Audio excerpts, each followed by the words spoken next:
The discussion section of a research manuscript is widely known as the most difficult section to write. And one reason for this is that the discussion section doesn't follow a standard structure. Now, on one hand, this gives you creative freedom that might feel liberating.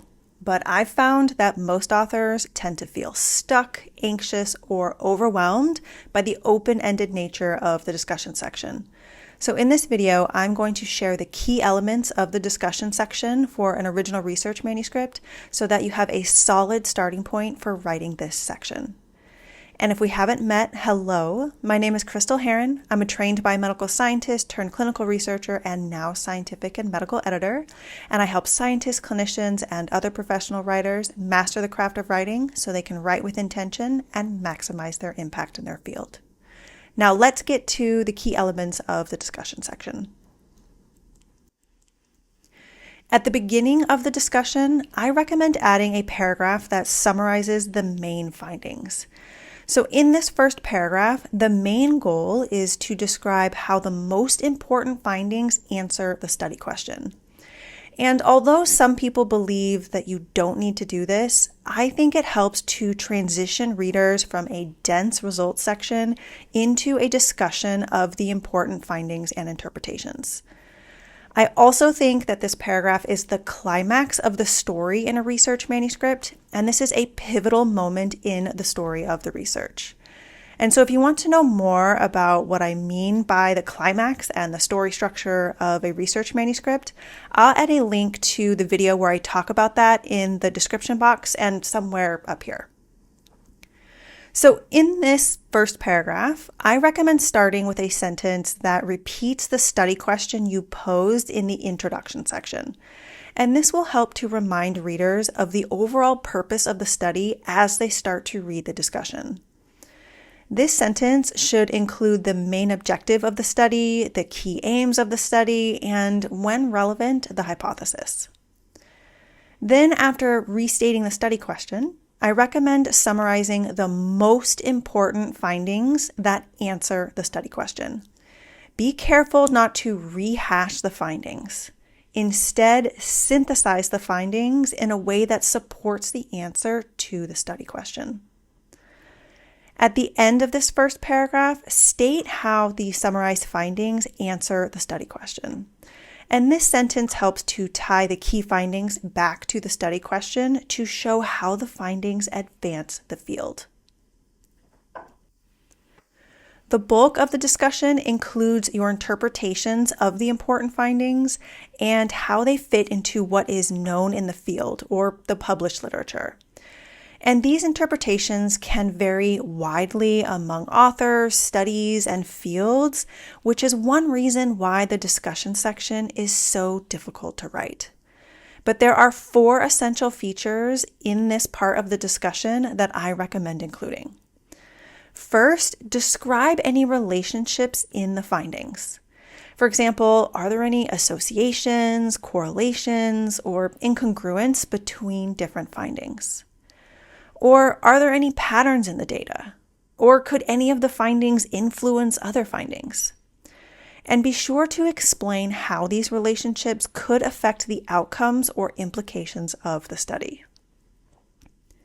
Second, describe any surprising, intriguing, or inconclusive findings. For example, what findings did you find most interesting? Do any findings not support the answer to the study question? And be sure to share why these findings are particularly interesting or what new questions arise as a result.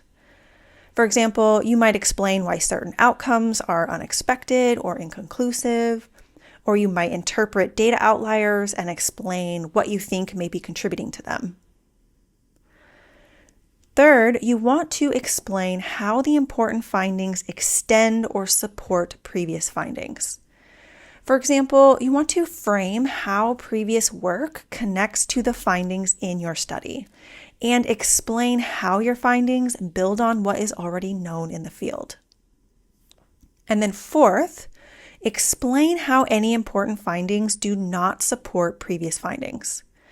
For example, how do the study findings contradict or refute previous findings? And be sure to speculate why the findings might be contradictory. For example, was the study method different? Was the population different? Was the analysis different? When you answer these questions, you can defend your work in this study and strengthen the significance of the findings. Oh, and before we get to the next part, if you're an avid note taker like me and you'd like a PDF of these key elements, I'll add a link in the description box to a free download that I created for you. Another important part of the discussion section is to describe the potential implications and applications of the findings. In other words, how do the findings advance the field? And what can be done now that these findings have been uncovered? These details will highlight the significance of the work, which generally falls under one of two categories. The first category is the theoretical implications of the findings. So these are evidence-based speculations on how your findings impact research in the field. In other words, how do your findings advance the field even though they may not yet be meaningfully applied in the real world? The second category is the practical applications of the findings. And these are evidence-based recommendations or solutions that can actually be used in the real world. And they often look like calls to action, such as new approaches to research, changes to clinical practice, or updates to health policies. Another important part of the discussion is to highlight the strengths and limitations of the study. Now, you might feel uncomfortable or immodest about highlighting the strengths of the study. But when you describe the strengths of the study, you can help readers understand the value and significance of the findings. So I recommend highlighting the strengths of the study in the discussion. And this might include details about the conceptual framework, the population, the experimental techniques, statistical analysis, or really any other strengths of the study. The other important part is acknowledging the limitations of the study. For example, what problems occurred? What are the weaknesses or assumptions made in the methods? What gaps does the data leave open? And when you describe these limitations, be sure to also describe how they could have affected the outcomes, interpretations, and conclusions. This is important because it gives you the opportunity to share the rationale for doing the work despite the limitations or to suggest future directions. The next key feature is to recommend future work. Be sure to describe what could be done next by the research team or others in the field. For example, what could be done differently or better in the next study? What could be done to fill any gaps that the study leaves open?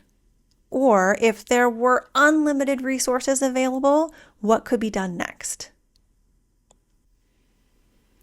At the end of the discussion is the conclusions paragraph. This is the final opportunity to highlight the significance of the work and leave readers with a lasting positive impression of the study. In this paragraph, I recommend starting by repeating the main outcome of the study, but do not summarize the findings again like you did in the first paragraph of the discussion. You just want to repeat the main outcome to remind readers of the most important result of the study. Then state how the main outcome answers the study question. This answer will show readers that the study accomplished its purpose of answering the question and filling a gap or need in the field. Then at the end, share how the study advances the field. Ending with this detail highlights the relevance and significance of the work at the end of the manuscript, and this position is the prime position for leaving a lasting impact on readers. So the key elements to include in your discussion section are to summarize the major findings, interpret the important findings, describe the implications and applications, discuss the strengths and limitations, recommend future directions, and state the conclusions and impact. And if you'd like a PDF outline of these key elements and the finer details that I described in this video, be sure to download the PDF linked in the description box. Now, this video only covers the key elements and a few high-level details about the structure of the discussion. there is still a lot more to know about writing this section, and I'll cover some of them in future videos, so be sure to subscribe so that you don't miss them. But if you can't wait, you might want to check out my Scientific Writing Simplified course, where I walk you through the structure, the essential elements, and the key pitfalls to avoid in the discussion section.